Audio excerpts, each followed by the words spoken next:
Ça a donné la force d'oser, en tout cas entreprendre et vraiment de faire ce que j'ai envie de faire. Du coup, j'ai envie de dire peut-être passer le message d'oser, et justement qu'à Marseille, c'est assez fou l'entraide qu'il y a entre créateurs, entre artisans, artistes, et ça m'a vraiment. Je sais pas si c'est comme ça dans d'autres villes parce que j'ai pas fait ça ailleurs, mais je pense qu'il y a un truc vraiment propre à Marseille. Et du coup, allez-y, quoi, testez. Vous allez trouver de l'aide, vous allez trouver des gens qui partagent un atelier. Il y a un peu tous les prix en atelier, c'est assez accessible. Voilà, ça permet de faire ça.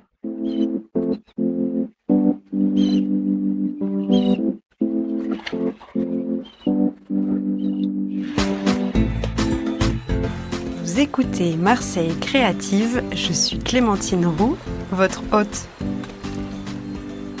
Dans ce podcast, découvrez les histoires d'artistes, d'artisans, de chefs, de designers, mais pas que.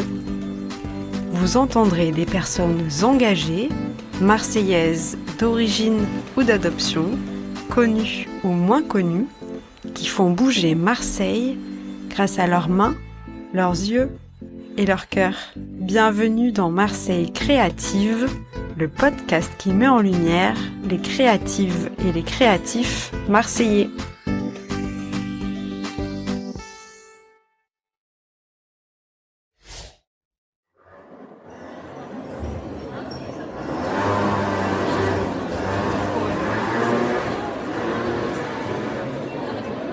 Alors, je m'appelle Fanny. Ça fait à peu près 6 ans que je suis à Marseille. Et je pourrais me définir comme designer artisane, dans le sens où j'imagine des produits et je les produis également. Au final, je les crée. Est-ce que tu te souviens de ton premier souvenir à Marseille? J'étais venue quelques fois à Marseille, mais les moments où j'ai commencé à souvent venir, c'est un peu comme beaucoup de personnes, c'est après le premier confinement. Je suis venue passer l'été chez ma meilleure pote qui avait déjà déménagé à Marseille. Ça faisait un moment que j'avais envie de partir à Paris. On avait monté une boîte avec cette pote-là, donc j'avais envie de la rejoindre. Quand on était posé sur cette terrasse, il y a un voisin qui est passé pour regarder une fuite d'eau, je sais plus ce que c'était exactement. Et une autre copine qui était là, qui habitait à Paris avec moi à ce moment-là, lui a demandé: est-ce que par hasard vous avez pas un appartement à louer par ici? Est-ce que vous savez s'il y a un truc qui est dispo? Et il lui a dit: si, là, descendez avec moi, je vais vous montrer. Moi, j'ai un appart en bas. Et au final, elle a loué puis acheté ce petit cabanon à Malmousque que ce voisin lui a proposé, mais sans la connaître. Et j'ai eu la chance d'ailleurs d'habiter pendant 2-3 mois dans ce petit cabanon. C'était mon premier appart à Marseille. Et juste à ce moment-là, j'ai compris un peu l'esprit marseillais qui est en fait, si tu veux quelque chose, il faut le demander. C'est aussi en parlant aux gens, en parlant des personnes aux personnes que tu croises, que tu vas trouver les choses. Et c'est un peu le mode opératoire que j'ai fait pour trouver mes différents apparts. C'est en disant à tout le monde: je cherche un appart, je veux déménager, je cherche un atelier. Voilà, c'est un peu un de mes premiers trucs qui m'a marqué à Marseille. Comment tu es devenue artisane designer? Donc moi, je viens du monde du marketing communication. J'ai travaillé un peu après mes études pendant quelques années là-dedans, et je m'ennuyais. Et avec des amis, on a commencé à réfléchir à un projet qu'on voulait faire à côté. Et on a d'abord, ça me paraît un peu improbable, mais on a d'abord lancé une marque de petites culottes illustrées. Et on a fait une collection de 3 petites culottes. Vraiment, c'était un projet sur le côté de notre travail. On a créé une campagne Ulule. Voilà, on a lancé nos petites culottes. On était contentes. Et pendant le confinement, moi, je me suis posé pas mal de questions et j'ai fait pas mal j'étais vraiment seule, donc j'étais dans ma cuisine avec j'achetais beaucoup de riz noir à ce moment-là, et l'eau elle devenait noire. Du coup, j'ai commencé à teindre des vêtements, ça faisait du noir violet, je sais plus, avec du chou rouge, avec d'autres choses. Je commençais à teindre des choses que j'avais dans mon appart. En sortant du confinement, j'ai dit à mes copines: je pense qu'il faut qu'on fasse de la teinture végétale. Faut qu'on change notre marque de petites culottes. Faut que ça devienne une marque de vêtements qu'on teint de manière végétale. Et du coup, j'ai déménagé à Marseille, j'ai quitté mon travail et je me suis formée à la teinture végétale chez Couleur Garance. Et donc c'est une petite formation, mais qui permet quand même de se professionnaliser. et qui nous a permis pendant 1 an, on a fait beaucoup de recherches et on a semi-industrialisé 4 recettes de teinture végétale dans des machines à laver. Donc on a eu un atelier à Bureaupolis, qui était un lieu de Yes We Camp, qui était incroyable parce que du coup on est arrivé à Marseille, on était avec 300 artistes dans un grand bâtiment. Enfin, c'était la meilleure façon de rencontrer plein de gens et de développer aussi ce projet. Et du coup, on a eu cette marque de vêtements en teinture végétale pendant environ 3 ans. Et moi, pendant cette période, j'ai commencé à développer une pratique personnelle, mais pour ce projet, c'était des fonds de shooting où je faisais des grands drapés en patchwork. Voilà, c'était plus de la déco pour les différents shootings. Et en fait, j'ai eu plusieurs choses qui se sont passées. C'est une première personne, Marie Matéron, qui est une céramiste maintenant qui habite à Marseille, mais qui m'a proposé de faire une exposition. Elle habitait à Paris, donc c'était à Paris. Et du coup, j'étais, ah bon, pour mes patchwork? Ok, très bien, je veux bien. Une deuxième chose, c'est sur un marché, une dame m'a dit qu'elle voulait pas nos vêtements, mais qu'elle voulait le patchwork, le fond que j'avais fait pour le marché à la Cité Fertile. C'est comme ça que j'ai commencé à vendre un peu des choses que je faisais.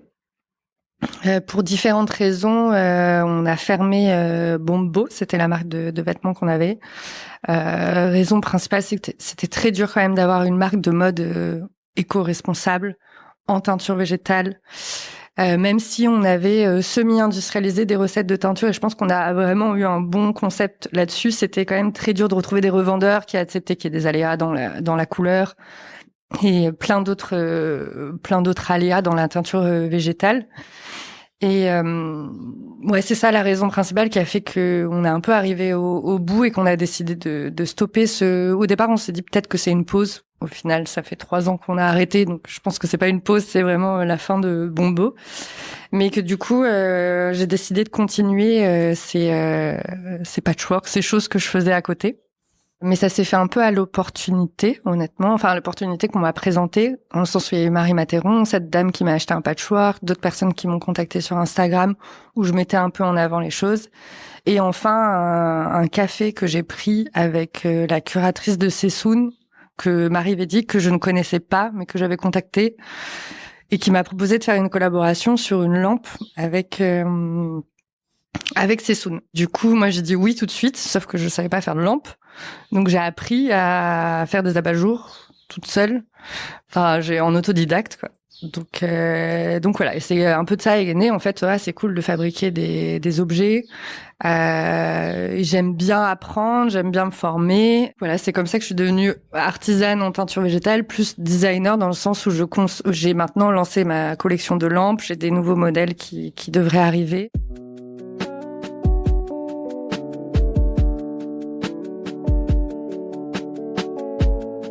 J'ai commencé, et c'est un peu ce que j'aimerais développer, de travailler plus sur des projets d'hôtellerie, enfin avec des architectes d'intérieur, même de faire des choses sur mesure pour des restaurants, peut-être même développer un peu le design d'espace avec d'autres techniques que j'utilise aujourd'hui. Et j'ai comme hôtel, il y a notamment mes lampes chez à l'hôtel Amista, qui est l'hôtel au-dessus de Maison Empereur à Marseille. Et du coup, ça, c'était un travail que j'ai fait avec Dorothée Delay, qui est une architecte d'intérieur. Est-ce que tu peux me parler d'un projet sur lequel tu travailles en ce moment? Là, je suis vraiment contente d'une nouvelle lampe que je vais proposer avec une nouvelle technique. Les lampes que je faisais habituellement, c'était avec une technique de patchwork coréen qui s'appelle le bojagi. C'est un assemblage particulier qui fait que le patchwork est réversible. Il y a un jeu de lumière. C'est toujours un peu des jeux de lumière qui m'intéressent. C'est comment la lumière traverse le tissu, quels effets ça fait sur la couleur, les coutures et autres. Et là, la nouvelle lampe, c'est un nouveau procédé où je me suis amusée avec le fer qui a le fer en teinture végétale. Dès que ton tissu est teint avec des plantes qui ont du tanin dedans, le fer va venir assombrir le tissu. Et du coup, j'ai fait un peu comme comment dire, c'est pas des pochoirs, mais un peu des jeux d'impression sur tissu qui font aussi des jeux avec la lumière parce qu'il y a des parties plus sombres. Et ça, je suis contente des résultats que j'ai enfin après 6 mois de tests avec du fer où j'ai eu les mains toutes noires dans mon atelier parce que c'est de la rouille, donc clairement tu t'en mets de partout. Ça, c'est un projet que j'ai hâte de montrer sur mes réseaux et à mon réseau. Après, qui peut être intéressant pour les personnes qui écoutent ce podcast, parce que je sais qu'elle est passée dans ce podcast, Caroline Cutaia. On est en train de préparer une collab sur des lampes aussi. Et je pense que ça va être, là, les premières images qu'on a de la collection, ça va être assez chouette. On va faire des grands pieds avec des formes un peu, on pourrait dire un peu comme l'abat-jour, c'est la tête, le pied, c'est le corps d'une personne. On va faire on va jouer avec les différentes tailles, les différents volumes. Et j'espère qu'on va réussir à sortir ça à la rentrée. On est toutes les deux, Caroline est très occupée et moi aussi plus ou moins. Du coup, on fait avec le temps qu'on a, mais c'est un projet de collaboration qui me plaît trop. Où est-ce qu'on peut voir ton travail à Marseille? À l'hôtel Amista, dans mon atelier. Et pour l'instant, c'est tout. Mais si des gens veulent prendre mon travail quelque part, c'est les bienvenus. Où est-ce qu'il est, ton atelier, et est-ce qu'il est ouvert au public? Mon atelier, il est au Réformé. Il s'appelle Atelier Materia. C'est pas une boutique, il est pas ouvert tous les jours à des heures précises. Par contre, c'est plus un showroom où je dis on parce qu'on est 6 créatrices dedans, où on montre nos différentes créations. Le mieux, c'est quand même de prendre un petit rendez-vous sur Instagram ou essayer de passer, de voir si on est là, mais ce sera pas forcément ouvert. On est 6 créatrices. C'est plus artisane. Il y a 2 céramistes, une modéliste, une bottière et une bijoutière. Du coup, c'est un lieu...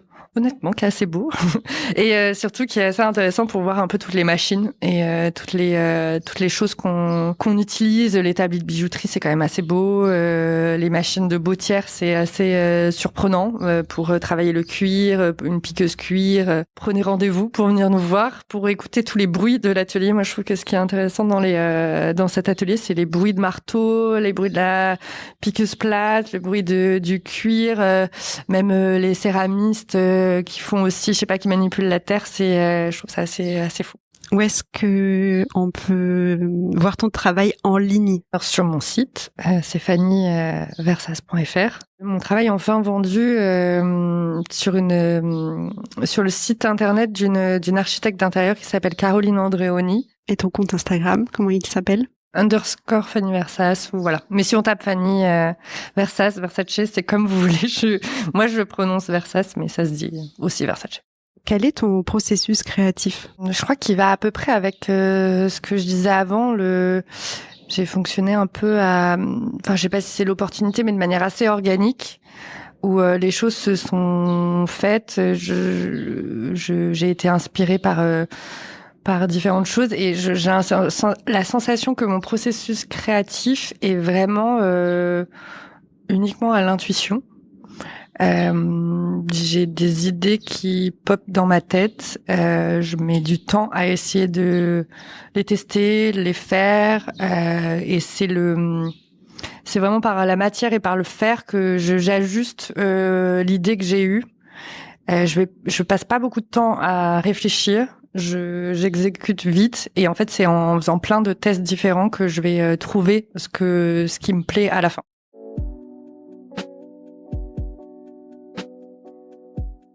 C'est vrai que j'ai une autre casquette dans mon travail, c'est que je donne des ateliers d'initiation à la teinture végétale. Je dis vraiment c'est initiation. Je considère pas comme personne qui va vraiment vous faire former de manière professionnelle. C'est plus une découverte de comment ça marche la teinture végétale, comprendre qu'en fait c'est de la chimie. C'est de la chimie, mais que moi j'aborde plus de manière artistique.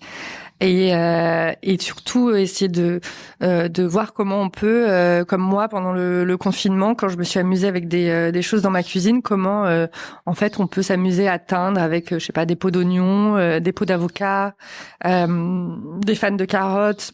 Je fais vraiment avec des choses accessibles, aussi des fleurs qu'on peut trouver, mais c'est sûr qu'à Marseille c'est un peu limité. Mais des grenades aussi, par exemple, comme j'ai ramassé pas mal de grenades au Mucem. Bon là, ils ont un peu bloqué l'accès aux arbres, mais voilà, c'est des ateliers de 2 heures et demie qui se passent du coup à l'atelier Materia et où la personne repart avec son foulard teint. Je fais aussi des petits tests de fer, parce que ce dont je parlais juste avant, où les personnes peuvent faire des nuançages sur leur foulard. Et donc ils repartent avec ce foulard et un petit tuto pour tout refaire chez eux. Et pour réserver, ça c'est sur mon site internet, sur ton ou site. sur Instagram. Quel message tu veux transmettre à travers ta pratique? Alors je sais pas si c'est exactement un message, mais en tout cas moi ce qui m'intéresse, c'est un peu l'effet. J'utilise que des matières naturelles, les matières que pour faire de la teinture végétale, de toute façon c'est obligé d'utiliser des matières, du lin, du coton ou des matières animales. Moi j'utilise que du lin ou du coton, c'est des draps anciens que je chine. Du coup c'est que des teintes naturelles, végétales. Et je suis assez intéressée sur l'effet que ces différentes choses peuvent avoir sur, je sais pas si c'est le bien-être, mais en tout cas sur les émotions, on va dire ça comme ça. Où selon moi, une teinte de teinture végétale a pas le même effet qu'une teinture synthétique. C'était déjà un peu notre manifeste quand on avait Bombo, cette marque de vêtements, c'est que dès qu'on mettait un vêtement en teinture végétale, tout de suite les personnes étaient interloquées par la couleur. Ouah, cette couleur elle est quand même assez profonde, intense. Ça reste des couleurs assez pastel, mais on peut avoir vraiment des jeux en teinture végétale qui sont assez étonnants. Et dans les objets, c'est un peu la même chose que je cherche, avec en plus la lumière.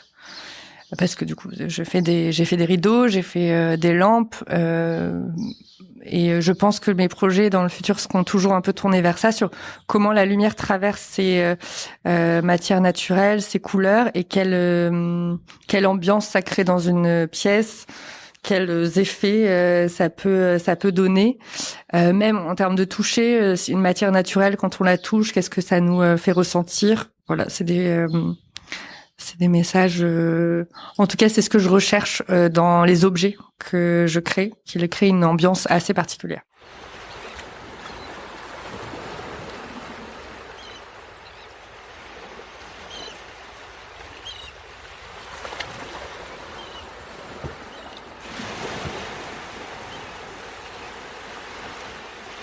Est-ce que Marseille nourrit ta créativité? Et si oui, comment? Comme je disais, je travaille principalement sur la lumière, et je pense que, en tout cas dans mes souvenirs, la lumière que j'ai trouvée la plus belle, c'est celle de Marseille, celle du sud. Et donc ça, c'est clairement pas seulement une source d'inspiration, quelque chose que j'adore à Marseille, mais qui est aussi quelque chose vraiment qui m'a marqué en arrivant et qui est toujours là. Après, je crois que Marseille m'inspire vraiment par toutes les personnes que j'ai rencontrées.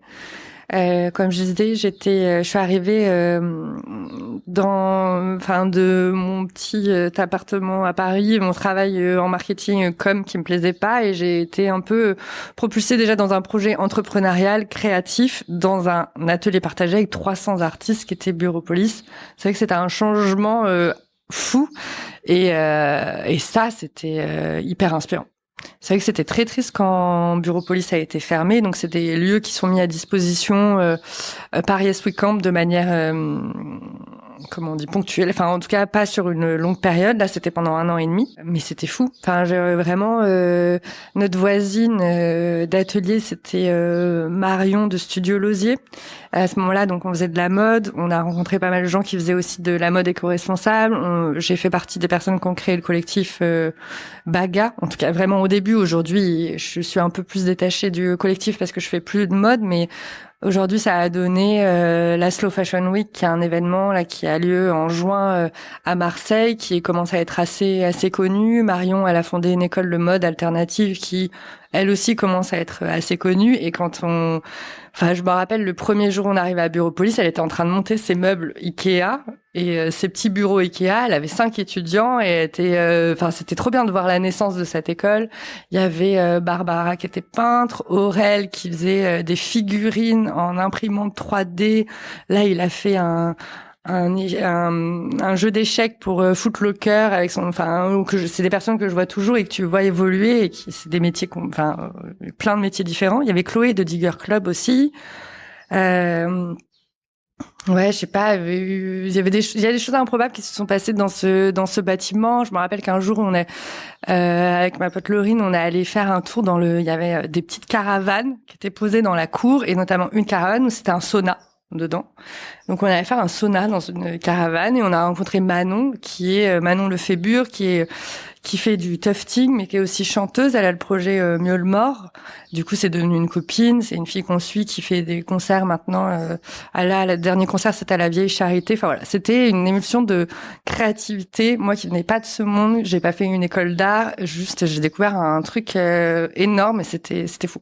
Est-ce qu'il y a des figures marseillaises qui t'inspirent? Là, tu m'en as cité plein, mais est-ce que tu veux en rajouter? Oui, je peux faire un petit... honnêtement, Marion Lopez de Studio Lausier avec Charlotte qui a créé la marque Marge.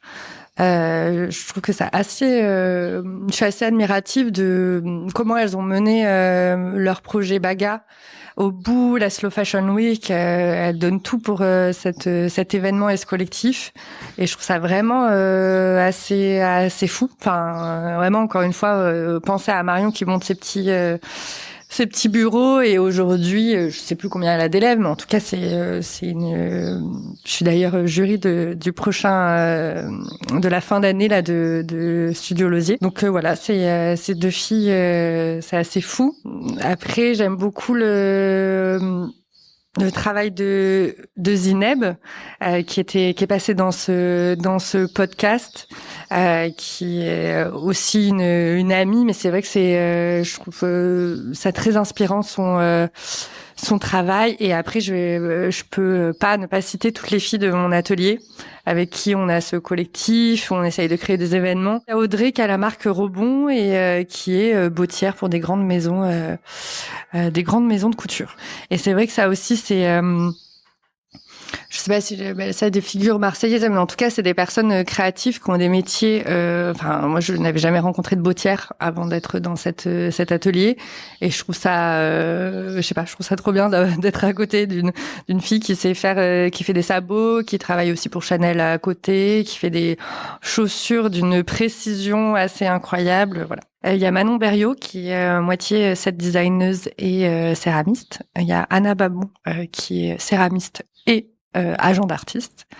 Il y a Laura qui a la marque Maison Agile, qui est modéliste et qui a cette marque de vêtements unisex. Il y a Mathilde Marteau qui est bijoutière. Quelles sont tes petites habitudes du quotidien? J'adore boire des cafés. J'adore boire des cafés au soleil, aller me baigner, faire des brocantes. Je suis vraiment la bobo type. C'est vraiment ça, les marchés. Je vais beaucoup dans des ressourceries. Je pense que je vais 3 fois par semaine dans la même ressourcerie qui est à côté de mon atelier. Boulevard de la Libération. Est-ce que tu aurais 3 adresses à nous donner? Café Zitoun. Je pense que c'est à la fois, c'est l'ancien atelier de Sarah Espeut, donc c'est un lieu c'est pas forcément lié à ça, mais en tout cas je le trouvais déjà très beau avant. Là, transformé en café, je trouve ça vraiment trop beau. Et en plus, il y a un petit espace pour travailler qui est assez agréable. Les gens sont trop sympas. Enfin voilà, je conseille vraiment cette adresse. En autre chose qui du coup répond aussi aux autres questions de qu'est-ce qui m'inspire, tout ça, c'est la bibliothèque de l'Alcazar. Moi, c'est vraiment, je vais pas dire que j'y vais tous les jours, donc c'est pas mon habitude du quotidien, mais c'est vraiment un endroit où je vais souvent, où je pense que c'est un bon endroit pour même j'ai un coup de stress, je sais pas, je trouve que c'est d'un coup la pression redescend, il y a plein de livres hyper inspirants, c'est possible de travailler là-bas, je trouve que c'est vraiment un lieu que j'adore. Et après, la troisième, c'est la ressourcerie où je vais tout le temps. Elle a un nom un peu bizarre. Elle a pas vraiment de nom. C'est ressourcerie entraide, solidarité, famille, quelque chose comme ça. Boulevard de la Libération. Et voilà, je trouve toujours des petites pépites. Et un peu Dans le même style, c'est pas une adresse, mais c'est un événement, c'est le Vide Cafouche de la Plaine, tous les deuxièmes dimanches du mois.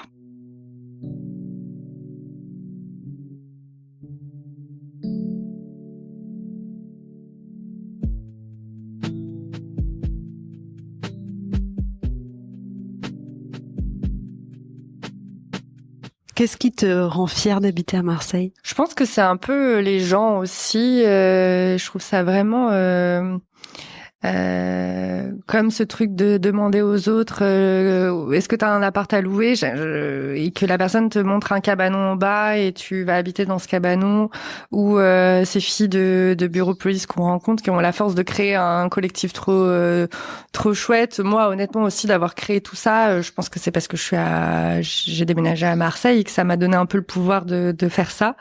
Donc je crois que ce qui me rend fière, c'est un peu les gens et la ville, les gens, le pouvoir qu'ils te donnent de créer des choses et d'oser faire, quoi. Qu'est-ce qui te révolte, au contraire? Les trottoirs, il y a pas de trottoir.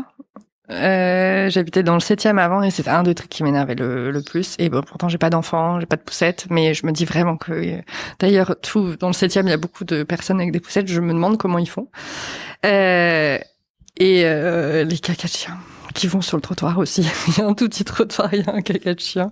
Voilà, après on vit avec, hein, ça va, je m'en sors, mais je crois que vraiment ce qui m'a mis le plus en colère la semaine dernière, c'est de trouver un caca sur le pas de ma porte en bas, vraiment posé là et pas ramassé, quoi. Sur une note un peu plus joyeuse, on va faire ton portrait marseillais.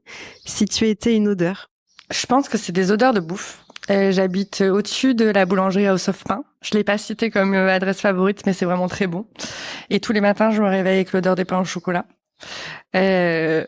Franchement, c'est très agréable, mais juste en hiver, t'as les fenêtres fermées, c'est vraiment intense d'avoir l'odeur du pain au chocolat, mais j'adore le pain au chocolat, donc ça me dérange pas tant. Ensuite, je les sens. Ça sent la pizza. Je trouve qu'à Notre-Dame-du-Mont, ça sent vraiment les petites parts de pizza que tu prends et que tu manges sur le pouce. Et donc ouais, pour moi, c'est odeur pain au chocolat, pizza. Après, je pourrais dire la fleur d'oranger pour les navettes, mais honnêtement, c'est pas ce qui me rappelle le plus, en tout cas pas mon quartier. C'est vraiment les odeurs de bouffe. Même des fois, il y a des odeurs de barbecue qui viennent dans mon appart. C'est toutes les personnes qui ont des petites cours, qui font un petit barbecue, qui font griller des choses. Donc c'est ça, pour moi, l'odeur de mon Marseille, en tout cas. Si tu étais un son? Bah honnêtement, je crois que c'est les klaxons et les klaxons, les personnes qui parlent fort. Les scouts. Mais bon, je suis pas tout le temps chez moi, mais honnêtement, quand je suis chez moi, ce que je trouve agréable, c'est qu'à la fois c'est le double truc de Marseille, c'est les oiseaux et dans le fond les bruits de scooters. Mais bon, t'es dans ton petit cocon, donc ça va. C'est vraiment ça. C'est ce mélange à la fois de, il y a la mer, il y a l'horizon, il y a les calanques. Tu peux aller dans la nature assez simplement et à la fois, Marseille, c'est hyper intense. C'est des scouts. C'est moi, je fais pas mal de vélo. Je me fais klaxonner à chaque fois. Je me fais insulter. C'est ça aussi. Donc, quand je suis dans mon appart, j'ai ce bon aperçu entre les deux, les oiseaux et les scouts à l'arrière. Si tu étais un goût, ça pourrait être aussi un goût vestimentaire. Mais c'est vrai que comme je parlais d'odeur, de son, on était sur les goûts vestimentaires. C'est que moi, ce qui m'a marqué et ce que j'aime beaucoup à Marseille, et que je viens d'y penser, c'est que les gens sont habillés en couleur. Alors que j'ai un pas de Paris, mais j'ai passé quand même pas mal de temps pour mon travail à Paris avant. Les gens sont tous habillés, moi aussi d'ailleurs, en gris, en noir. Ils sont bien habillés, mais c'est quand même très terne comme couleur. Et c'est vrai que quand je suis arrivée à Marseille, ça m'a choquée. Et même moi, du coup, je me suis mis. Maintenant, je porte plus de noir. J'ai un peu du mal avec ça, en tout cas sur moi. Et ouais, c'est de porter un peu de rose. Bon, en plus, je me suis mis à faire de la teinture végétale en même temps, donc clairement, je pense que c'est un peu associé. Mais ouais, c'est ça qui me marque à Marseille. Les gens assument et portent des couleurs. C'est trop beau. À quelqu'un qui n'a jamais mis les pieds à Marseille, comment tu lui décris la ville? Je crois que c'est un peu ce mélange. Bon, la ville en elle-même, c'est intense, c'est vivant. Ça peut être un peu un peu surprenant au départ d'avoir autant de personnes, autant de bruit qui rentrent un peu dans ta zone de confort. Mais je crois que en plus de leur dire un peu comment c'est, je leur donnerais le conseil de lâcher prise. Que je pense que d'arriver à Marseille et de friser sur chaque chose, de prendre personnellement ça va pas marcher, ça va être encore pire. Et je pense qu'il faut laisser couler, se rendre compte que les gens vont te parler, vont te poser des questions de manière, enfin je sais pas si c'est agressif, mais c'est plus que c'est, en tout cas c'est intense, et juste y répondre, rentrer dans la discussion et se rendre compte qu'en fait c'est possible de parler à tout le monde et que c'est trop chouette. Si tu devais quitter Marseille, qu'est-ce que tu regretterais ? La lumière, le soleil, la mer, et puis les gens, enfin tout ce que j'ai un peu dit, j'ai l'impression d'être vraiment un peu bateau sur mes différents exemples, mais c'est ça qui... Ah non, s'il y a un autre truc vraiment que j'adore à Marseille, et ça me fait penser à Caroline Cutaïa, elle a créé une collection qui s'appelle Habiter en vacances, et je trouve que c'est vraiment ça qui définit Marseille et que j'adore. C'est t'as l'impression, tu rentres de la mer, t'as l'impression que t'es en vacances, alors qu'en fait non, tu vas aller travailler le lendemain, mais c'est cool d'aller travailler le lendemain parce que t'es dans une ville où t'es en vacances. Et je trouve ça, c'est cette sensation là un peu de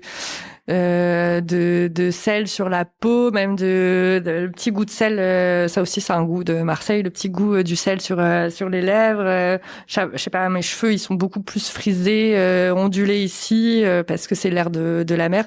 C'est un peu cette sensation de vraiment comme quand je partais dans le sud avec mes parents quand j'étais petite. Est-ce que tu as un message à faire passer aux auditeuristes de ce podcast ? Du coup, comme je parlais un peu de Marseille, je parle au nom de mes associés et moi, mais aujourd'hui moi toute seule, ça a donné la force d'oser, en tout cas entreprendre et vraiment de faire ce que j'ai envie de faire.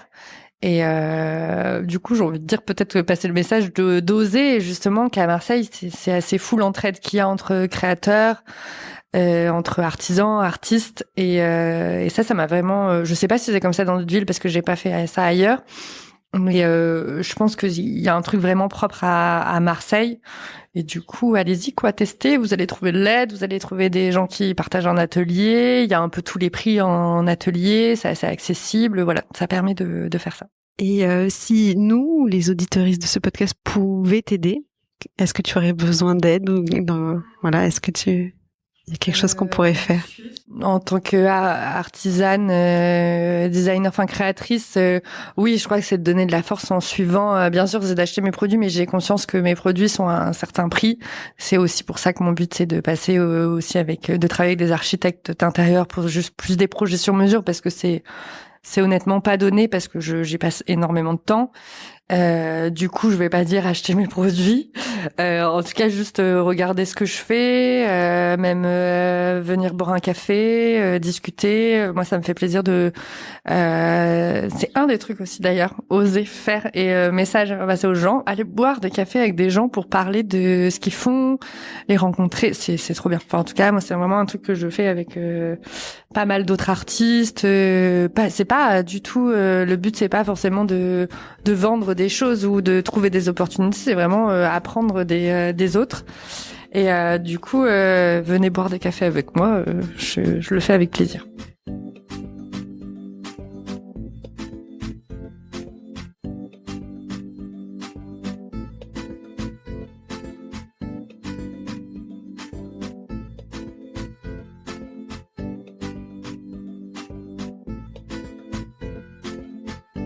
Merci d'avoir écouté cet épisode jusqu'au bout.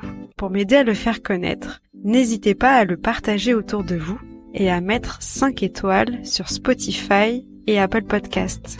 D'avance, un grand merci pour votre soutien et je vous donne rendez-vous dans 15 jours pour un nouveau portrait marseillais. À bientôt!